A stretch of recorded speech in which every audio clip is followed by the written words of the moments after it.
Hello friends, आज हम लोग जो है वो कोलाइड की प्रॉपर्टीज के बारे में पढ़ेंगे और कोलाइड की कुछ एक स्पेसिफिक प्रॉपर्टी है उनको आज हम लोग समझने का प्रयास करेंगे। जैसे आपने मैकेनिकल प्रॉपर्टी सुनी होगी, ब्राउनियन मूवमेंट काफी ज्यादा जो है फेमस भी है, और इसी के अलावा जो है इलेक्ट्रिकल प्रॉपर्टी है, ऑप्टिकल प्रॉपर्टी है।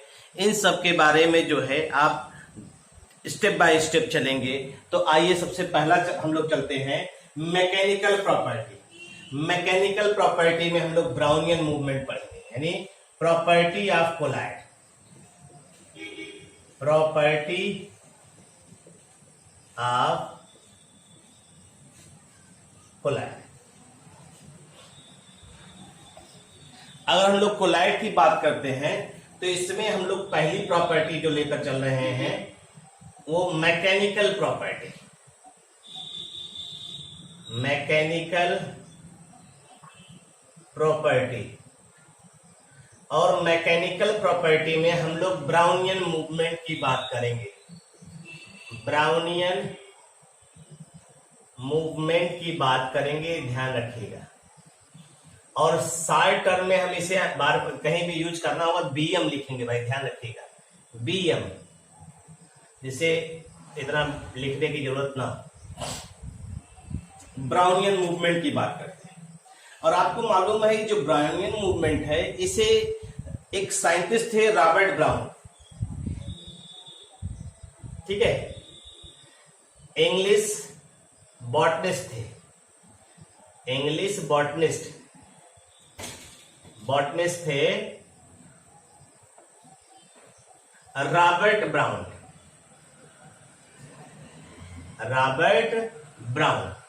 इन्होंने इसको सबसे पहले कहां ऑब्जर्व किया? In case of pollen grains. In case of pollen grains में इसको सबसे पहले ऑब्जर्व किया। पॉलन ग्रेन्स जानते हैं, जो काफी चिपचिपे होते हैं, उन्हीं की हम लोग चर्चा कर रहे हैं। पॉलन ग्रेन्स में ऑब्जर्व किया, और 1827 में, इन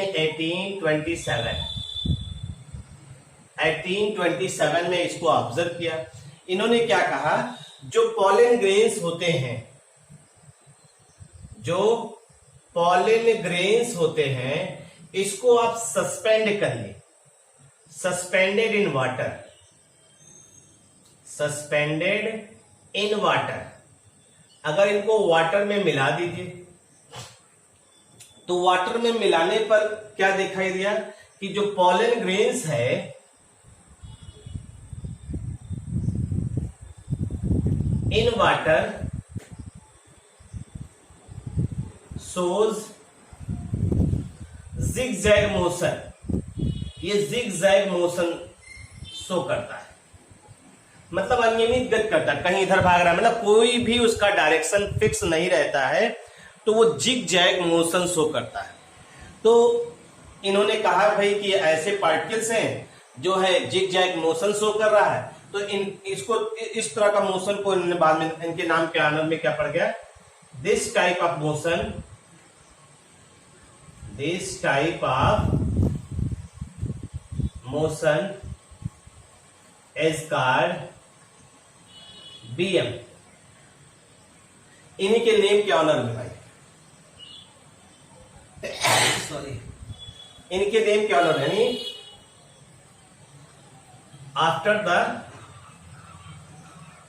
आफ्टर द डिस्कवरी, इसका नाम क्या रहेगा, after the name of its discoverer, after the name of its discoverer.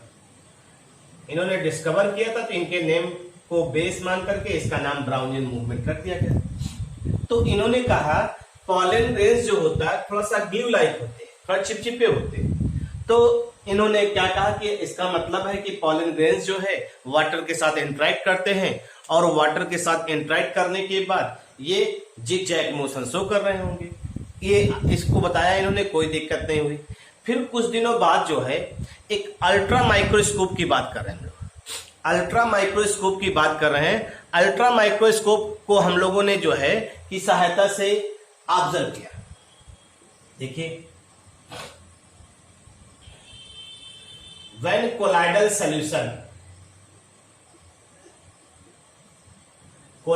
solutions are viewed, when colloidal solution are viewed through a powerful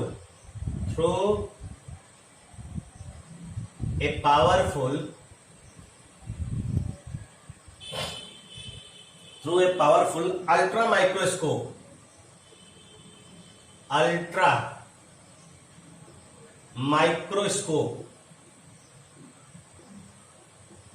इसमें पार्टिकल दिखाई नहीं देते हैं, लेकिन पार्टिकल जो काम करते हैं, जो एक्टिविटी करते हैं, वो दिखाई देता है। Powerful ultra microscope, the colloidal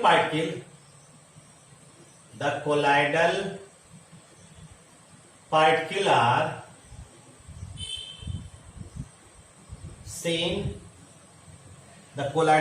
are seen to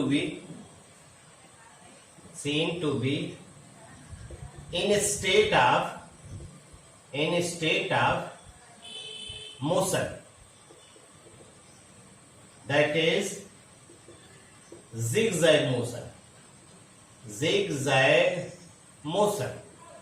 ये जिगजैग मोशन को ऑब्जर्व किया, ठीक है। और इसी तरह के इसको चूंकि ये भी जिगजैग मोशन शो करता है, दिस टाइप ऑफ मोशन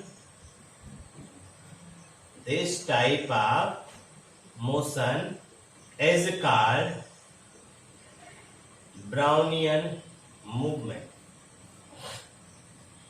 यानी इन्होंने इसको ऑब्जर्व किया, जब किसने, रॉबर्ट ब्राउन जी ने कहा कि यार पॉलन ग्रेन्स जो है वास्तव में जब इसको सस्पेंड करिए वाटर में तो ये जिगजैग मोशन शो कर रहा है वाटर के अंदर।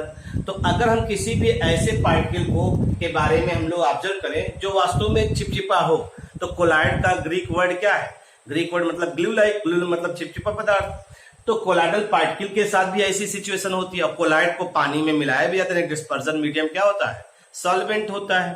तो इन्होंने कहा कि अगर हम कोलाइड के पार्टिकल को ऑब्जर्व करें तो ये देखा जाए कि वहां पे क्या टेक्निक, वहां पे पार्टिकल का मोशन कैसा होता है। तो इसके लिए एक पावरफुल अल्ट्रा माइक्रोस्कोप यूज किया गया।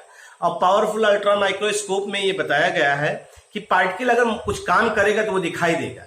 ऐसे है नॉर्मल तो पार्टिकल आपको इतना आसानी से वो विजिबल नहीं होगा। तो पावरफुल अल्ट्रा माइक्रोस्कोप के थ्रू देखा इन्होंने कोलाइडल पार्टिकल जो होते हैं वो कंटिन्यूअस मोशन में दिखाई देते हैं, और वो मोशन कैसा रहता है? जिगजैग मोशन रहता है। तो और पॉलन ग्रेन्स भी जिगजैग मोशन शो करता है। जिगजैग मोशन मतलब अनियमित गति करता रहता है, हर डायरेक्शन में अनियमित गति करता रहता है। तो उन्होंने कहा कि भाई जैसे पॉलन ग्रेन्स पानी के अंदर जिगजैग मोशन शो करते हैं, वैसे कोलाइडल पार्टिकल यानी डिस्पर्स फेज भी सॉल्वेंट के अंदर जिगजैग मोशन शो करते हैं। और इसी जिगजैग मोशन को फिर क्या नाम दिया गया? ब्राउनियन मूवमेंट दिया गया, जिसको आप नॉर्मली ऑब्जर्व करते हैं। और ये एक्सपेरिमेंटली ऑब्जर्व किया गया कि सस्पेंशन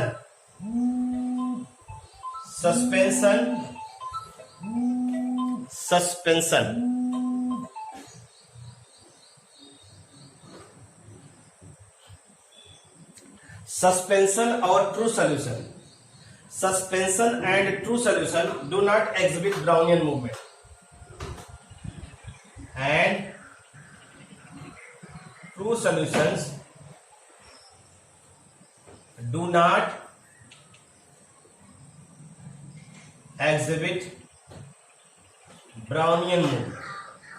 सस्पेंशन और ट्रू सॉल्यूशन जो है वो ब्राउनियन मूवमेंट को शो नहीं करते, कि सस्पेंशन और ट्रू सॉल्यूशन ये एग्जिबिट नहीं करते ब्राउनियन मूवमेंट।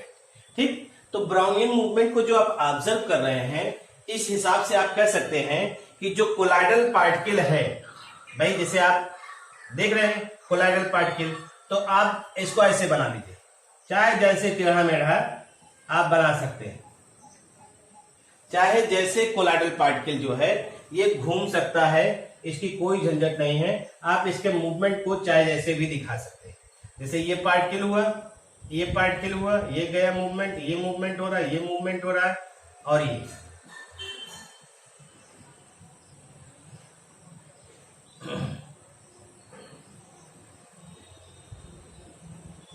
ठीक है भाई, ये मूवमेंट हो रहा है, इस तरह से इसका मूवमेंट हो रहा है। आप चाहे तो आप जितना टेढ़ा मेढ़ा अपने आप को समझते हो उतना टेढ़ा मेढ़ा बना सकते हैं, इसमें बहुत ज्यादा झंझट नहीं है। आप अपनी चढ़ाई को इससे एक्सप्रेस भी कर सकते हैं। ठीक है, तो ये क्या हुआ, ये ब्राउनियन मूवमेंट हो गया, ब्राउनियन मूवमेंट है। और ये आपका कौन है, ये कोलाइडल पार्टिकल है। ये कौन है भैया, ये कोलाइडल पार्टिकल है। और ब्राउनियन मूवमेंट जो है, मूवमेंट ऑफ कोलाइडल पार्टिकल कह रहे हैं हम लोग, मूवमेंट ऑफ कोलाइडल पार्टिकल है। Following conclusions are observed,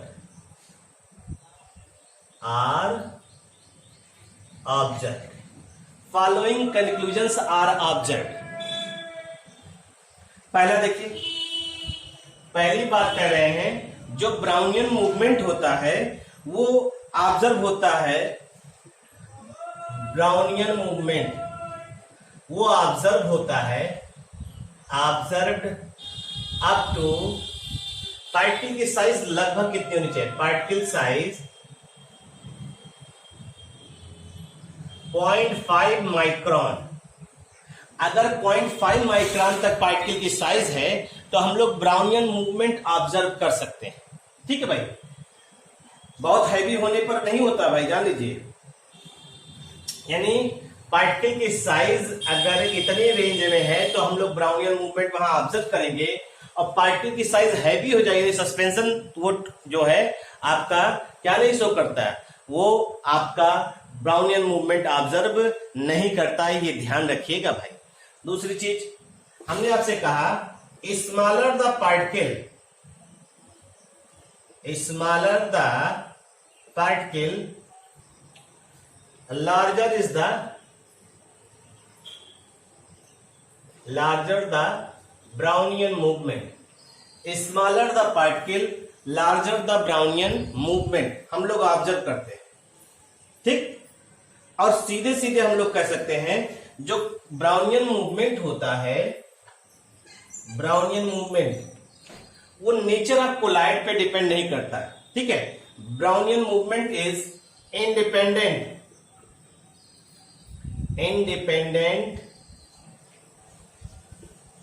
on the nature of colloid, colloid के नेचर पे ये डिपेंड नहीं करता, ये ध्यान रखिएगा। Brownian movement is independent on the nature of colloid. चौथी चीज, ये डिपेंड करता है, depends upon viscosity of solution, viscosity of solution. यानी अगर ज्यादा गाढ़ा लिक्विड होगा, ज्यादा गाढ़ा सॉल्यूशन होगा तो पार्टिकल का मूवमेंट स्लो होगा, यानी कह सकते हैं that is inversely proportional, inversely proportional to viscosity, inversely proportional to viscosity. यानी अगर सॉल्यूशन की विस्कोसिटी ज्यादा होगी तो जो ब्राउनियन मूवमेंट है वो लो होगा, ये ध्यान रखिएगा भाई। ठीक है, अगर हम लोग इसी को ऑब्जर्व करें नेक्स्ट पॉइंट में तो हम लोग कह सकते हैं जो ब्राउनियन मूवमेंट होता है, जो लाइट यूज होती है जिसमें आप इसको ऑब्जर्व करते हैं, ब्राउनियन मूवमेंट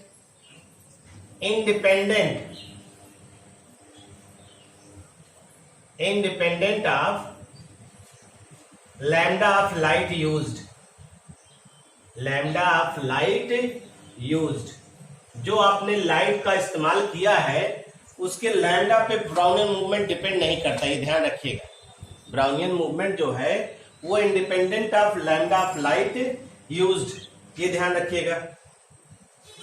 और ये टाइम के साथ जो है, ऐसा नहीं कि टाइम के साथ ये खत्म हो जाता है, ये टाइम पे डिपेंड नहीं करता, does not change with time. Bm does not change with time and exists till last and exists till last exists till last। और आप जानते हैं ब्राउनियन मूवमेंट जो होता है वो टेम्परेचर पे डिपेंड करता है, डिपेंड्स अपॉन टेम्परेचर, या कहिए say that is directly proportional. Directly proportional कह सकते हैं आप। कैसे? जब आप टेम्परेचर बढ़ाएंगे तो मॉलिक्यूल की जो रैंडम मोशन है वो क्या हो जाएगी? बढ़ जाएगी। मॉलिक्यूल का रैंडम मोशन अगर बढ़ जाएगा तो आप सीधे सीधे इसको ऑब्जर्व कर सकते हैं भाई, इसको कह भी सकते हैं, इसके बारे में इंफॉर्मेशन भी दे सकते हैं। बहुत ज्यादा दिक्कत आपको नहीं होगी, इस चीज का आप ध्यान रखिए। तो ब्राउनियन मूवमेंट जो है वो टेम्परेचर पे डिपेंड करता है, ठीक। तो ये कुछ एक कंक्लूजन है, जो ऑब्जर्वेशन है, जो हम लोगों ने ऑब्जर्व किया और उसके आधार पे ये स्टेटमेंट आप दे रहे हैं। अब यहाँ क्वेश्चन उठता है, कोई भी चीज अगर हो रही है तो क्यों हो रही? अगर कोई चीज हो रही है तो क्यों हो रही? नहीं, ब्राउनियन मूवमेंट अगर हो रहा है यहाँ पे तो क्यों हो रहा है? आइए इसको ऑब्जर्व करते हैं। Cause of Brownian movement.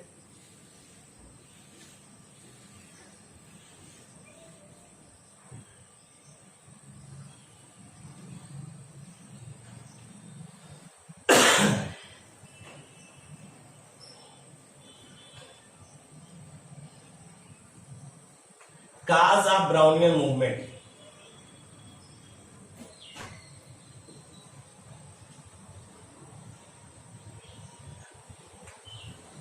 आपको मालूम है इन 1863 एक साइंटिस्ट थे वीनर, इन्होंने ऑब्जर्व किया, इन्होंने क्या ऑब्जर्व किया? इन्होंने ये ऑब्जर्व किया कि वास्तव में जो कोलाइडल पार्टिकल होते हैं डिस्पर्स फेज, उन पर अनइक्वल फोर्स लगता है। जैसे हम हैं, अगर हमको 4 लोग एक तरफ से खींचे, 2 लोग एक तरफ से खींचे, तो हमारे ऊपर अनइक्वल फोर्स लग रहा है, और जिधर फोर्स ज्यादा लगेगा हम उधर ही जाएंगे। तो इन्होंने कहा कि जो है ही स्टेटेड दैट, या he said that the colloidal particle, the colloidal particle experience unequal force exerted by particle of dispersion medium, particle of dispersion medium. जो डिस्पर्जन मीडियम के पार्टिकल हैं उनके द्वारा अनइक्वल फोर्स एक्सर्ट होता है। जैसे हम ले रहे हैं, यहां पे सपोज करिए ये पार्टिकल ले लिया, ये कोलाइडल पार्टिकल हैं जिनको हम लोग ऑब्जर्व करते हैं।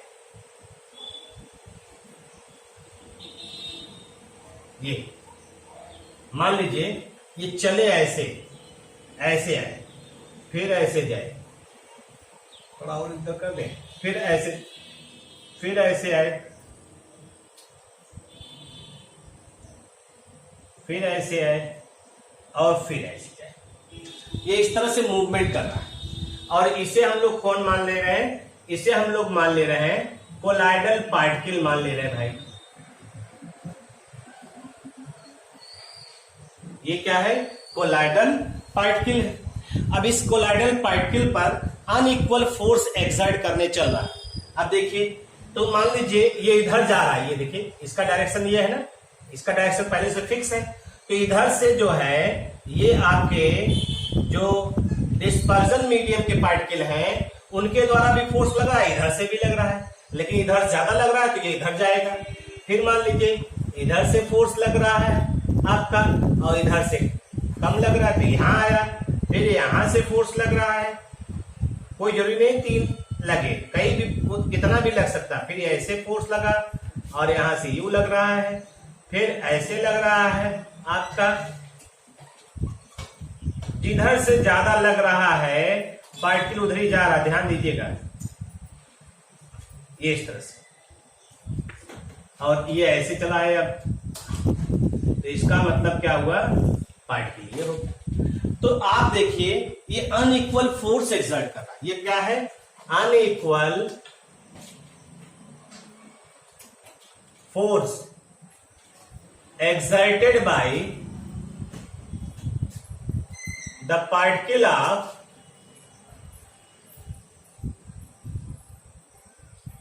dispersion medium।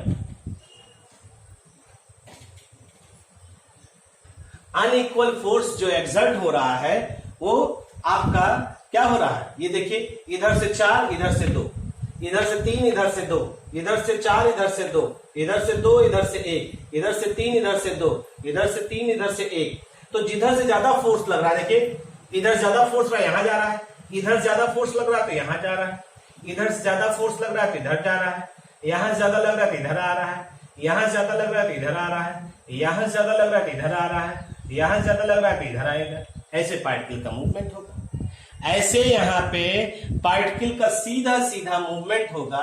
और इस चीज को आप ऑब्जर्व कर सकते हैं, यहाँ पे हम लोग कह सकते हैं कि जो डिस्पर्जन मीडियम के जो पार्टिकल हैं, ये डिस्पर्जन मीडियम के पार्टिकल है भाई, जो डिस्पर्जन मीडियम के पार्टिकल हैं वो अनइक्वल फोर्स एक्सर्ट करते हैं किस पे, डिस्पर्स फेज के पार्टिकल पे। और इसकी वजह से जिधर ज्यादा फोर्स ज्यादा लग रही है उसी डायरेक्शन में जो है मॉलिक्यूल का डिस्प्लेसमेंट हो रहा है। ठीक है भाई, तो ये सीधा सीधा आपने ऑब्जर्व किया और इसके आधार पे आपने ये कहा। तो यहाँ पे आपने कहा ना पार्टिकल की साइज बहुत कुछ डिपेंड करती है, इस प्रोसेस के लिए बहुत जरूरी है पार्टिकल की साइज। तो अगर हम लोग कहें तो यहाँ पे सीधे सीधे कह सकते हैं कि जो आपका ब्राउनियन मूवमेंट है वो सस्पेंशन नहीं शो करेगा due to large size of suspension particle, मतलब 5 माइक्रोन से ज्यादा हो गया। Large size of suspension particle can't show Brownian movement. Brownian movement ये नहीं शो कर सकता है, ये ध्यान रखिएगा। क्यों? क्योंकि यहाँ पे जैसे जैसे डिस्पर्स फेज की साइज बढ़ेगी चांस ऑफ अनइक्वल जो बम्बार्डमेंट है वो डिक्रीज करेगा। As the size of dispersed phase increases, the unequal bombardment by dispersion medium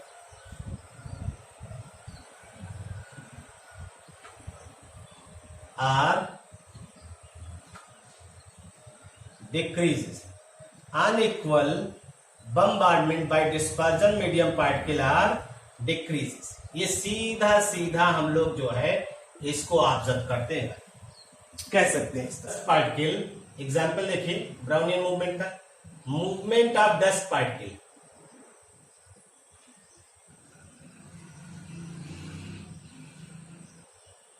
movement of dust particle, movement of smoke particle. Smoke particle, और आपने अगर कभी बहुत नेचुरली देखा हो किसी तालाब के किनारे अगर बैठे हो और छोटी छोटी मछलियां एक जगह इकट्ठा हो, अगर उसी में पत्थर गिरा दीजिए तो मछलियों का जो मूवमेंट होगा वो भी कैसा होगा, ये फिक्स नहीं होगा किधर जाएंगी, उनका भी मोशन जो रहता है जिग जैग मोशन रहता है। तो उसका भी वो भी आप एग्जाम्पल ले सकते हैं। Movement of fish in the pond, movement of fish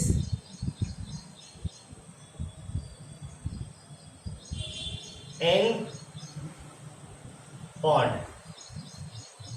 pond अगर है उसमें मूवमेंट जो फेस का होगा वो भी आपका ये हो सकता है। कुछ एक सिग्निफिकेंस इसका है, सिग्निफिकेंस देख लीजिए, बस ये आपका हो जाए। सिग्निफिकेंस की अगर हम लोग बात करते हैं तो आपको मालूम है ये क्या बताता है। पहली चीज तो ये ब्राउनियन मूवमेंट जो है ये हमें बताता है ceaseless motion, ceaseless motion of colloidal particle.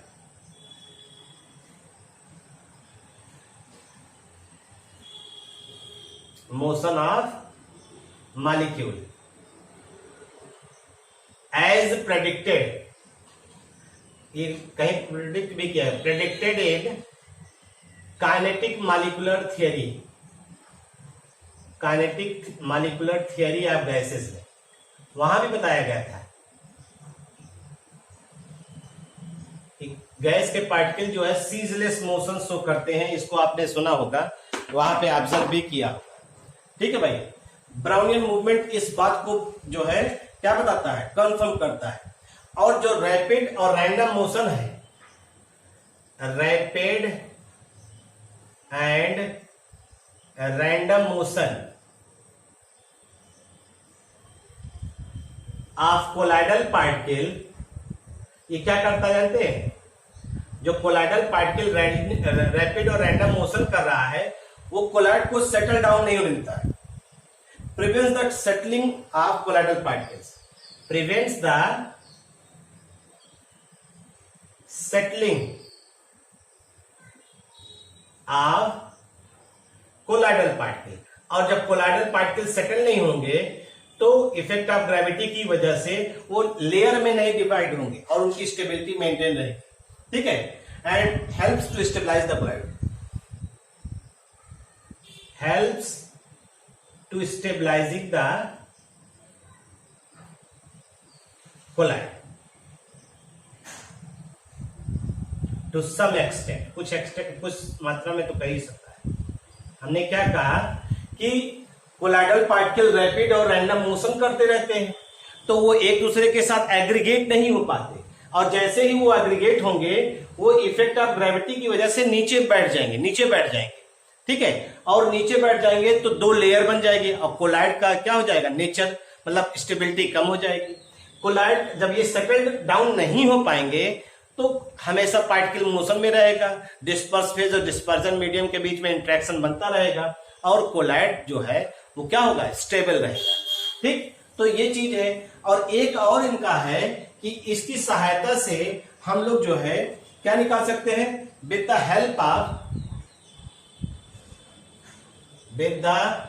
Help of BM we can evaluate या we can determine Avogadro number. अभी एक्सपेरिमेंट है, इतना डिटेल में चल नहीं रहे हैं। आवागाद्रोज नंबर ये जान लीजिए, इसकी सहायता से हम लोग आवागाद्रो नंबर भी कैलकुलेट कर सकते हैं। ये ब्राउनियन मूवमेंट के बारे में कुछ एक जानकारी थी। अब हम लोग ले चल रहे हैं ऑप्टिकल प्रॉपर्टी। ठीक, ऑप्टिकल प्रॉपर्टी के बारे में हम लोग next property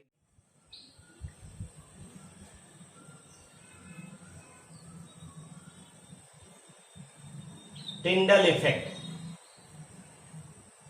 Tyndall effect, optical property की बात करते हैं, टिंडल इफेक्ट को हम लोग ऑब्जर्व करेंगे।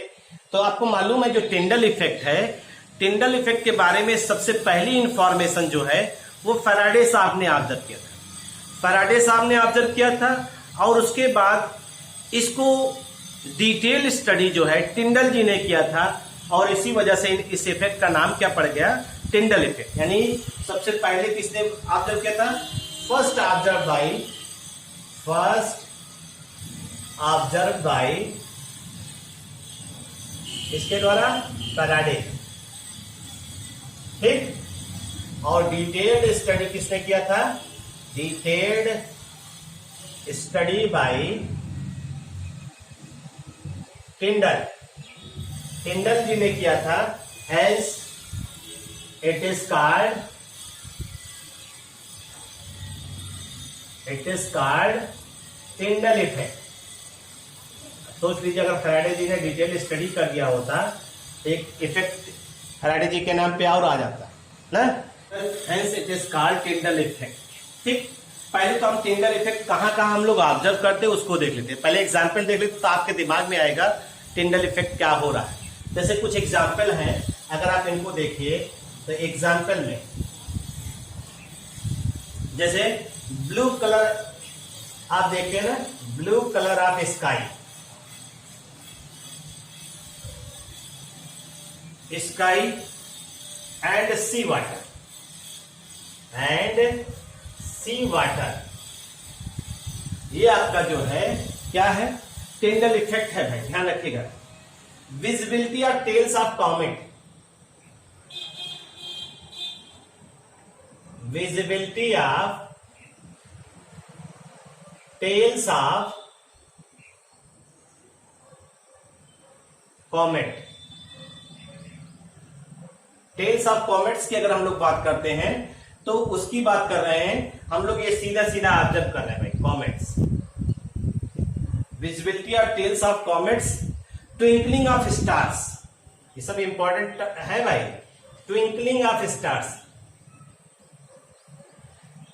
ट्विंकलिंग ऑफ स्टार्स, ये भी एग्जाम्पल आपका हो गया। अगर आप इसी तरह से ऑब्जर्व करिए, visibility of sharp ray of sunlight, visibility of sharp ray of sunlight, sunlight जैसे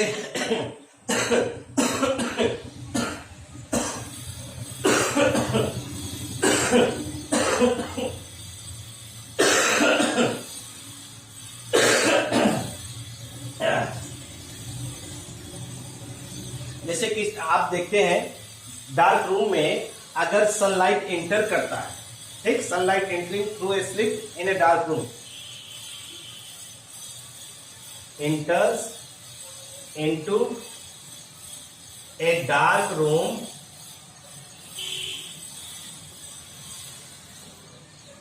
into a dark room, ठीक, through a slit, through a slit। अगर आप स्लिट के जरिए डार्क रूम में सनलाइट इंटर करती है तो वो पाथ आपको दिखाई दे, जहां से सूर्य की रोशनी आ रही है वो पाथ आपको दिखाई दे रहा है। ट्विंकलिंग ऑफ स्टार्स, जब स्टार ट्विंकलिंग करते हैं, स्टार्स की बात कर रहे हैं, तो ट्विंकलिंग करते वक्त भी वो स्टार्स हमें दिखाई दे रहे हैं। टेल्स ऑफ कॉमेट, जो भी आप जैसे मूवमेंट होता है उसके टेल्स भी हमें दिखाई दे रहे हैं। ब्लू कलर ऑफ स्काई, ये जो आपके आकाश को आप नीला दिखाई देना, ये भी आपका समुद्र के पानी का नीला दिखाई देना, ये भी क्या है, सब टिंडल इफेक्ट। ठीक है भाई। विजिबिलिटी ऑफ प्रोजेक्टर पाथ, अगर आपने कभी प्रोजेक्टर देखा होगा तो जहां से उसकी फ्लैश लाइट जाती है, विजिबिलिटी ऑफ प्रोजेक्टर पाथ। या कभी पिक्चर्स देखने गए होंगे तो जहां देखिए पीछे से एक जगह से फोकस पर्दे पे मारते हैं तो वो पाथ जहां से लाइट जाती है वो लाइट आपको दिखाई देती है, वो भी क्या है, वही प्रोजेक्टर पाथ है। Projector path and circus light, circus light का भी जो है आपको दिखाई देता है भाई। जैसे रात में प्रचार करने के लिए सर्कस वाले क्या करते हैं, लाइट नहीं मारते ऊपर, तो आपको दिखाई देता है कि वो लाइट कहां से आ रही है, घुमाते रहते हैं, तो उसको भी आप ऑब्जर्व करते हैं। तो ये सब कुछ एग्जाम्पल है। इसका मतलब है कि लाइट कहीं से जा रही है और लाइट जा रही है तो वो पाथ अगर हमें दिखाई दे रहा तो क्या कहलाएगा, टिंडल इफेक्ट। जैसे लाइट मूवमेंट कर रही है किसी पाथ से, किसी मीडियम से, अगर वो मीडियम में लाइट का विजिबल है, दैट इज टिंडल इफेक्ट। सीधे सीधे हम लोग इसको ऑब्जर्व कर सकते हैं। अगर हम लोग इसी को ध्यान से देखें और समझने का प्रयास करें तो आइए देखते हैं इसके बारे में डिटेल कुछ और चीजें।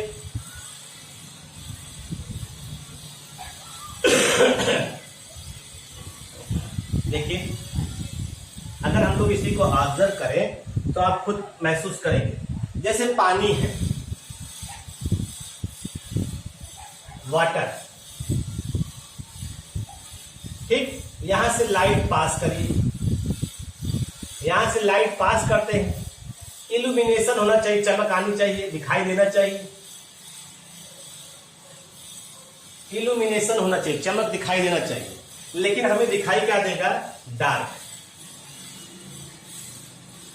डार्क दिखाई देगा। यहां कोई चेंज नहीं दिखाई देगा। पानी से लाइट आप पास कर रहे हैं, उसमें कोई भी अंतर नहीं दिखाई दे रहा। लेकिन अगर यहीं पे आप सॉल ले लीजिए, सॉल कोलाइडल सोल्यूशन ले लीजिए, सॉल ले लीजिए और यहां से लाइट पास करिए, तो यहां पे आप दिखाई दे, इल्यूमिनेशन होना चाहिए।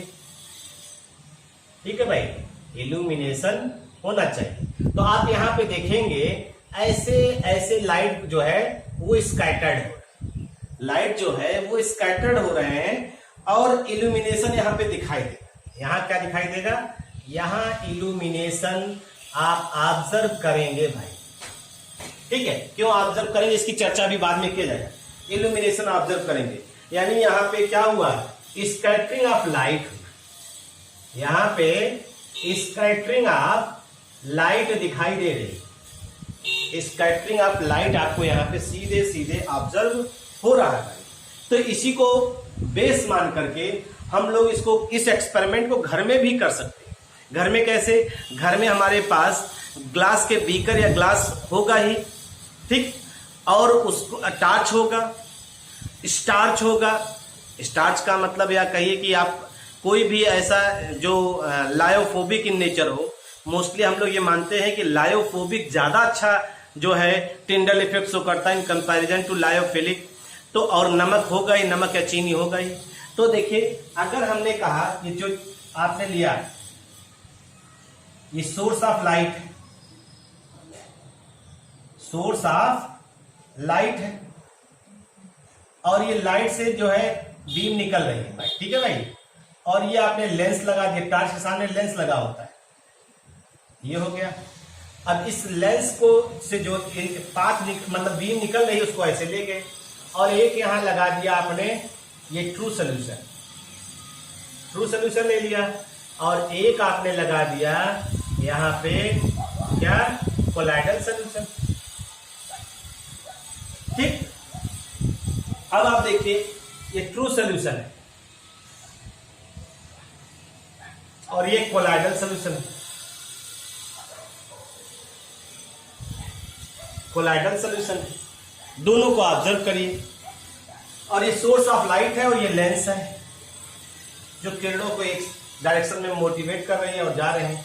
तो ये पाथ जो आपको होगा ट्रू सोल्यूशन, ट्रू सोल्यूशन का ये पाथ जो होगा, पाथ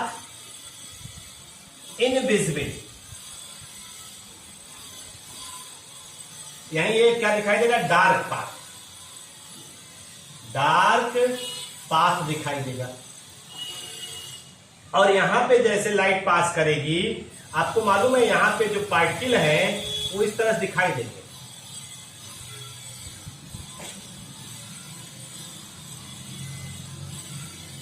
ये इस तरह से। ठीक है, और यहां पे ये पाथ जो है आपको दिखाई देगा, पाथ विजिबल, पाथ विजिबल। उसका कारण क्या है? जो लाइट है उसको स्कैटर्ड कर रहा, कौन? स्कैटरिंग ऑफ लाइट हो रही है। यहां पे क्या हो रहा है? Scattering of light, scattering of light by colloidal particle. भाई हम लोग एक दूसरे को देख रहे हैं कैसे? ऐसे ही तो जब स्कैटर्ड होता, लाइट स्कैटर्ड होता, हम लोग की आंखों पे पड़ता है, आंखें जो है हम एक दूसरे को देखते हैं, उसी तरह से ऑब्जर्व होता है। तो यहां पर भी जो है ये आपका कोलाइडल पार्टिकल, ये सब जो बनाए हम पक्षियों की तरह दिखाई दे रहा है, ये सब कोलाइडल पार्टिकल है भाई, ये सब आपके कोलाइडल पार्टिकल है जिनको आप ऑब्जर्व करेंगे। तो कोलाइडल पार्टिकल है और ये कोलाइडल पार्टिकल लाइट को स्कैटर्ड कर रहे हैं और इसी स्कैटरिंग होने की वजह से ही हम लोग नॉर्मली ऑब्जर्व कर रहे हैं क्या? टिंडल इफेक्ट, यानी the scattering of colloidal particle, the scattering of light by colloidal particle. ठीक, उससे क्या होगा? उससे जो पाथ है, इल्यूमिनेटेड पाथ जो है, ये आपका इल्यूमिनेटेड पाथ हो गया, विजिबल हो गया, इल्यूमिनेटेड पाथ जो है आप जानते हैं ये विजिबल होता है, और यहां पे आपको अभी दिखाएंगे, यहां पे जो बनेगा यहां पे कोन दिखाई देगा, यहां पार्टिकल पे पड़ती, ध्यान दीजिएगा। जो भी लाइट आती, जैसे ये पार्टिकल है, कोलाइडल पार्टिकल है, इस पे लाइट पड़ेगी तो एक एंगल के थ्रू पड़ेगी, ठीक है भाई, और एक एंगल के थ्रू रिफ्लेक्ट भी होगी। तो ये कोलाइडल पार्टिकल है, ये कोलाइडल पार्टिकल है, ठीक। और ये कैसा दिखाई दे रहे हैं, देखिए ये कोन लाइट दिखाई दे रहा है, कैसा दिखाई दे रहा है, कोन लाइट, ठीक। तो कोलाइडल पार्टिकल पे जो लाइट स्ट्राइक करती है, लाइट स्ट्राइक करती है एट सर्टेन एंगल, एक सर्टेन एंगल पे स्ट्राइक करती है, और रिफ्लेक्शन भी सर्टेन एंगल पे होता है, साइन आई बाय क्या होता है, Snell's law, light strike at certain angle and also reflect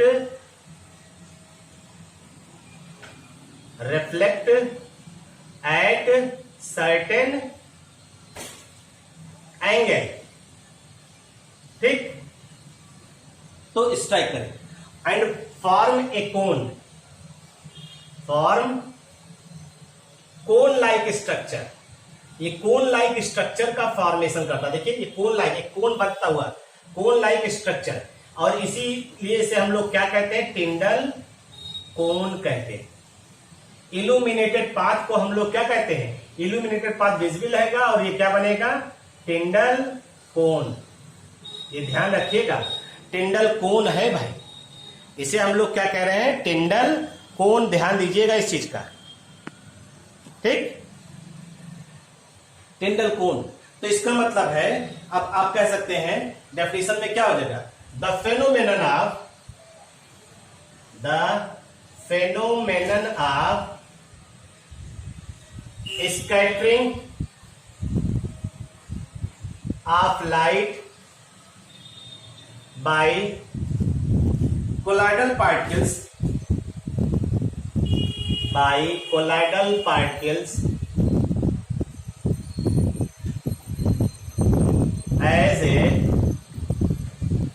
as a result, colloidal particle as a result of which path of beam becomes visible, जो बीम का path होगा वो विजिबल होगा, कॉल्ड टिंडल इफेक्ट। इसी को आप क्या कहते हैं, टिंडल इफेक्ट। तो ये ध्यान रखिए, scattering of light by colloidal particle, scattering of light by colloidal particle and illuminated path of the beam and illuminated, जो पाथ होगा आपको हमने बताया ना, ये illuminated path of beam is called Tyndall cone,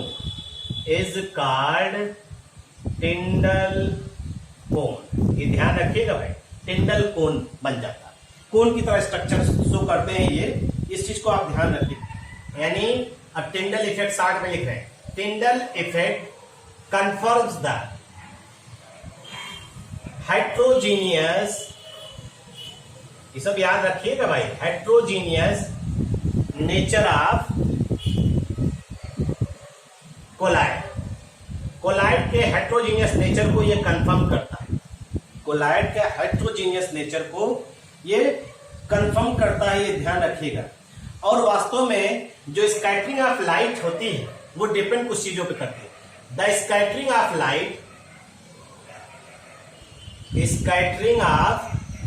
light depends upon, कुछ बातों पे डिपेंड करती है, आइए देखते हैं उनको भी। The scattering of light depends upon the, सबसे पहला चीज वेवलेंथ ऑफ लाइट। पहली चीज क्या है, आपने wavelength of light, wavelength of light, जो आप लाइट यूज कर रहे हैं उसकी वेवलेंथ कौन सी है, कितनी है, ये बहुत ध्यान रखना है। लाइट यूज्ड, ठीक। तो एक चीज हम हमेशा ध्यान रखिएगा, स्कैटरिंग जो होता है वो वेवलेंथ के इनवर्सली होता है। Scattering is inversely proportional to lambda की power 4। Scattering is inversely proportional to lambda की पावर 4। तो आप जानते हैं लैम्डा की वेवलेंथ क्या होती है, सबसे कम, और जब सबसे कम होगी तो उसकी स्कैटरिंग सबसे ज्यादा होगी। तो इस आधार पे भी हम लोग कह सकते हैं कि इसी वजह से, या कह दीजिए दैट्स वाई ब्लू वायलेट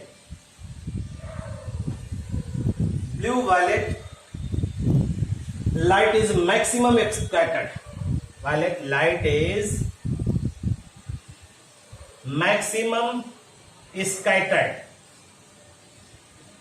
अब आपको ब्लू कलर जो स्काई वाला है और सी वाला है वो ज्यादा आपको दिखाई दे। जो जितना ज्यादा स्कैटर्ड होगा वही हमें कलर दिखाई देगा। यानी जो आपके एटमॉस्फेयर में कोलाइडल पार्टिकल हैं वो क्या करते हैं, ब्लू कलर को जो है ज्यादा स्कैटर्ड करते हैं, और स्कैटरिंग उसकी ज्यादा होगी तो हमारी आंखों के पास वही ब्लू कलर पहुंचेगा। और इसी वजह से आप कह सकते हैं हेंस रेस्पॉन्सिबल फॉर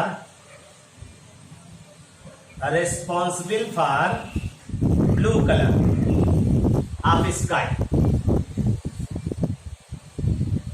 स्काई और सी वाटर, इसीलिए दोनों के लिए ये रिस्पॉन्सिबल होते हैं। ठीक। दूसरी चीज साइज ऑफ पार्टिकल।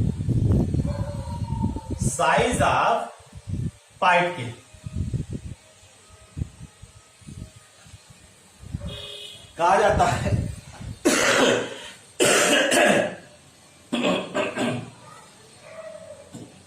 जाता है जितना ज्यादा साइज लार्जर होगा डिस्पर्स फेज का उतनी ज्यादा स्कैटरिंग करेगा, और जितनी ज्यादा स्कैटरिंग करेगा उतना ही ज्यादा हम लोग इस इफेक्ट को ऑब्जर्व करेंगे। ठीक है भाई। तो लार्जर द